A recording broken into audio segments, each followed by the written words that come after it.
always, when I think something is very hard or difficult, I always try to find a way to solve it, and I'm always thinking, how hard can it be? Well, my start in life was a bit rough, I would say. When I was 15 years old, I actually escaped from home. But it was because my father was an alcoholic, and my mother was not really like a warm mother. And we didn't get along at all. One day I just felt, I have to leave, and I did.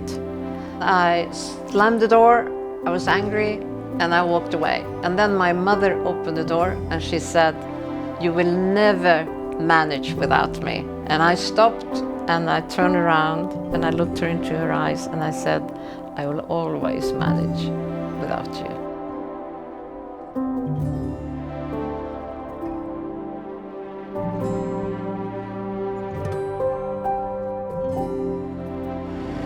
After a couple of years, my husband said, "We should have a baby, Kicki." And I was only 17 years old, and I said, "Of course we should have a baby." And then 2 years later, we got our second daughter. I had another 4 children I looked after because I needed the money. And in the mornings, early in the mornings, before my husband started to work, I went with newspapers in the mornings.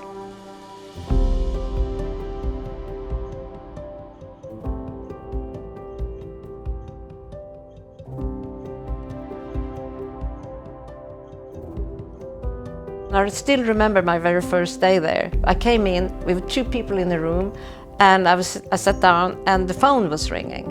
And when I answered it, it was someone from the US, of course, and I didn't know what to say. So I just pretended that I couldn't hear this person. So I just said, "Hello, hello." And then I turned it down, and then I went out because I knew when that person will call again, my colleague has to pick up the phone.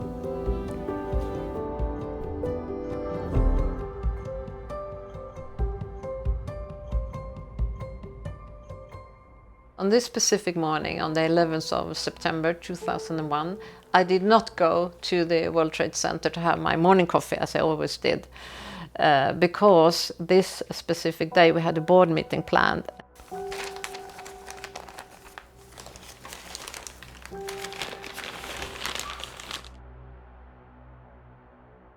I had to run back because I had forgotten my board presentation. That's typical me, you know. I didn't dare to leave that, so I had to go back to pick that up and bring that with me.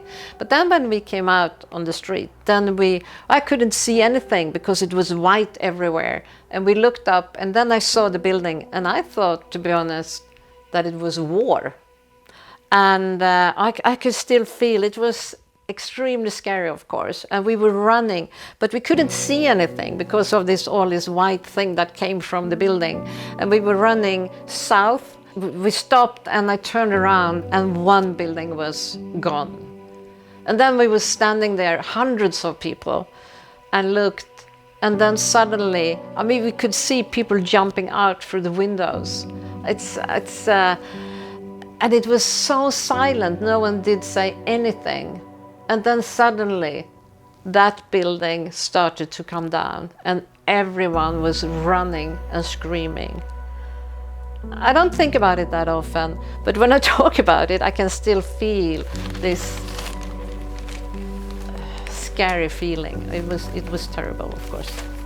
And I remember when I came back here to the farm, I was sitting outside here on the stairs, and I said to myself, I will never, ever go anywhere else. I will stay here for the rest of my life. Of course, 5 weeks later, I was back in New York. It was my husband that told me 30 years ago. He came home one day. We lived in Stockholm. And he said, "We have bought a farm." And I said, "Have we bought a farm?" And he said, "Yes." And then he took me here.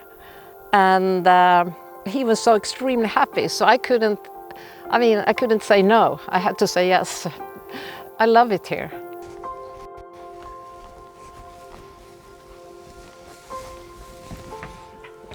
This is my office. My lovely office. When someone asked me, "What is your hobby?" I always said, "It's my work." I could When I lived in London, my husband and my children here in Sweden, I forgot to go home in the evenings. I could sit all night and sort of, especially on Friday nights when everyone went back home, I stayed in the office to sort of finish the work for the week. Some people say, oh, you can't work that much because you get tired, it's not good for you. But for me, it's good for me because I get energy, positive energy by working. I love to work.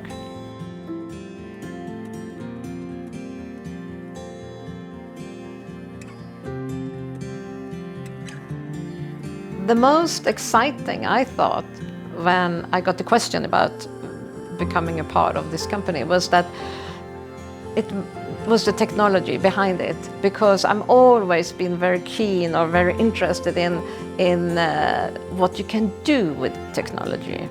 And of course, when I thought about the video games, I thought that must be an exciting and interesting future because the technology is developing so rapidly.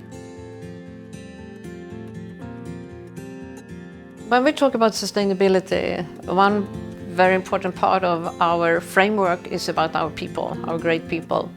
And because we wouldn't have any great games without our great people. I mean, they're creative people, and that is sort of a solid platform for developing a game. That's the people.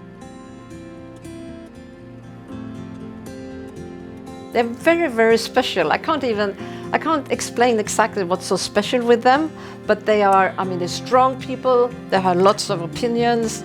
Maybe I don't agree with them all the time, but I think that is a very important personality to have.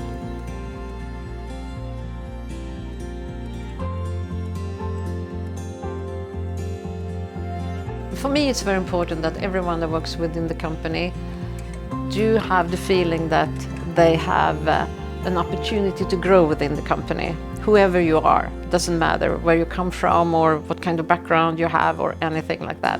I felt when I was young and I got my first job, I always felt very bad or ashamed of that I didn't have a proper education. But I think that anyone, if you want, you could always learn new things. That's what I would like everyone within the company to feel, that there is a chance for everyone to actually grow within the company.